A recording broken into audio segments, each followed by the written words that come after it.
Dear students, welcome to the accountancy class journal. Our next topic is compound journal entries.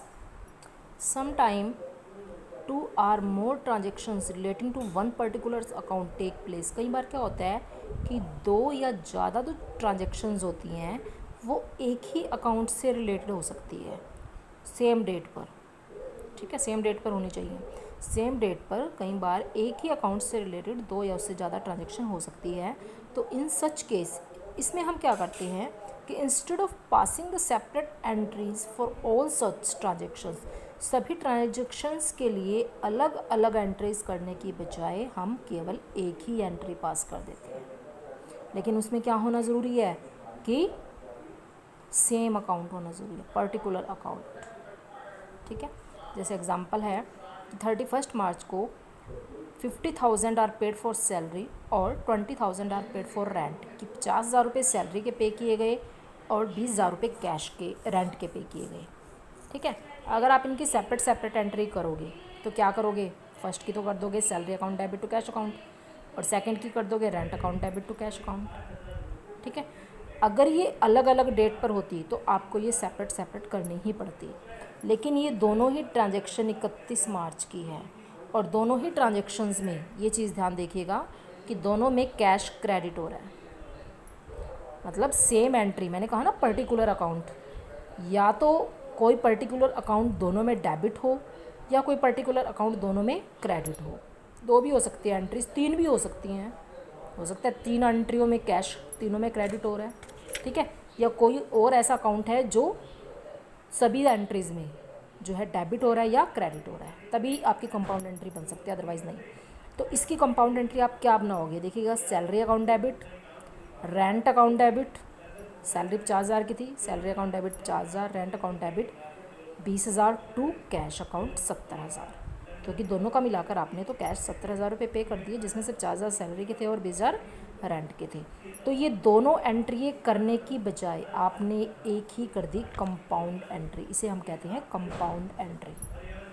ठीक है, और narration क्या बनी, expenses paid, कि आपने जो एक्सपेंसेस थे सैलरी के और रेंट के ये आपने पे कर दिए, इसे हम कंपाउंड एंट्री का नाम देते हैं। लेकिन उसमें फिर वही बात है कि एक सेम पर्टिकुलर अकाउंट जो है डेबिट या क्रेडिट होना चाहिए, तब ये एंट्री बन सकती है। अगर इस एंट्री में यहाँ कैश की जगह कुछ और होता, ठीक है, फिर हम कंपाउंड एंट्री नहीं बना सकते थे।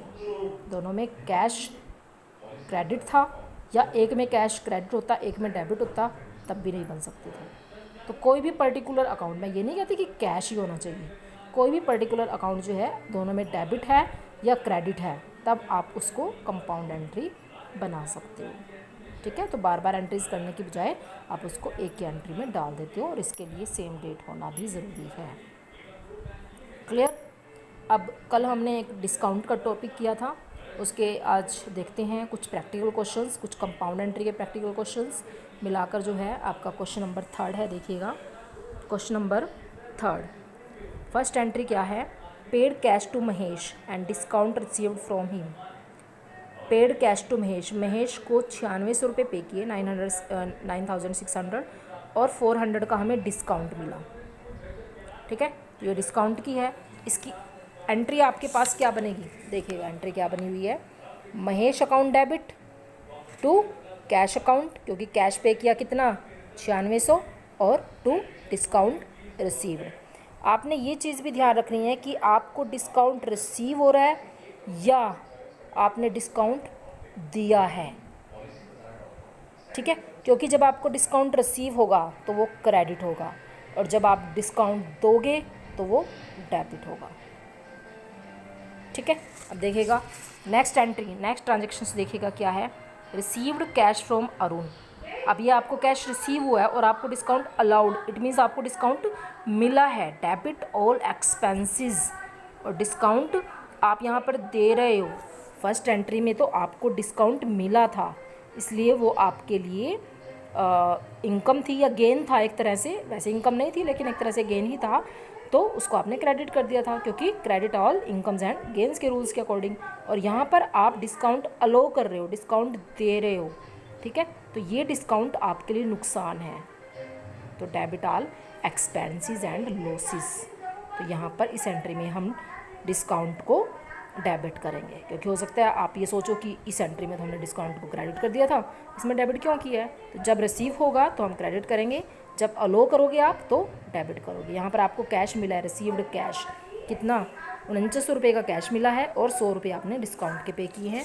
तो एंट्री देखिएगा क्या बनी हुई है आपकी, कैश अकाउंट डेबिट कितना 4900 और डिस्काउंट अलाउड अकाउंट डेबिट 100 और टू अरुण 5000।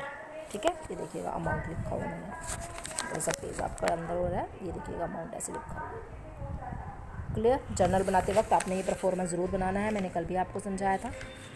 ओके, नेक्स्ट इसमें ट्रांजेक्शन है goods sold to Harish, Harish return goods, ये हमारी सिंपल हैं सारी। ठीक, और ये लिस्ट प्राइस पर आपको डिस्काउंट मिला हुआ है। ट्रेड डिस्काउंट की हम मैंने पहले भी बताया था कि ट्रेड डिस्काउंट की हम कोई भी एंट्री, यहाँ पर देखिएगा क्लियर नहीं आ रही आई थिंक आपके पास, अब आ चुकी है। 15% ट्रेड डिस्काउंट मिला है तो सीधा लिस्ट प्राइस में से आपने घटाना है। इसको इस तरह से डेबिट क्रेडिट नहीं करना है। ये डेबिट क्रेडिट आप तब करोगे जब आपको कैश डिस्काउंट मिला हुआ है, क्योंकि कैश पेमेंट करने या कैश रिसीव करने के बदले में डिस्काउंट दिया है, तो ये कैश डिस्काउंट है। और ये जो लिस्ट प्राइस पर मिलता है ये ट्रेड डिस्काउंट होता है। ठीक है, अगर क्वेश्चन में क्लियर लिखा है तो ठीक है, नहीं लिखा है तो आपको इसको समझ लेना चाहिए कि कौन सा कैश है और कौन सा ट्रेड है। ट्रेड डिस्काउंट की एंट्री नहीं करते, सिर्फ लिस्ट प्राइस में से घटा देते हैं और कैश डिस्काउंट की एंट्री करेंगे, जैसे हमने इस क्वेश्चन में की है। क्लियर। तो इस तरह से आपके ये क्वेश्चंस हैं। डिस्काउंट वाली एंट्रीज कल हम डिस्कस नहीं कर पाए थे, मैंने आज आपको बता दी है। फिर भी कोई प्रॉब्लम हो तो आप डिस्कस कर सकते हो। तो इसी तरह के कुछ क्वेश्चंस मिलाकर आपके टोटल फर्स्ट और सेकंड क्वेश्चन तो हमने सिंपल जनरल एंट्रीज का किया था, तो 3rd to 9 क्वेश्चन जो हैं इन्हीं टॉपिक्स के हैं। इन्हीं टॉपिक्स मीन्स उसमें कुछ आपकी सिंपल एंट्रीज होंगी, कुछ आपकी डिस्काउंट से रिलेटेड होंगी, कुछ आपकी कंपाउंड एंट्री से रिलेटेड होंगी। तो ये 3rd to 9 क्वेश्चन आपने ट्राई करनी है। और एक ख़ास बात, जो भी कॉमर्स के स्टूडेंट हैं वो मेरे पास आज एक बार कॉल ज़रूर करेंगे। ठीक है, जो भी कॉमर्स के स्टूडेंट हैं जिन्होंने कॉमर्स ली हुई है तो वो आज मेरे पास एक बार कॉल अवश्य ही करेंगे। Thank you.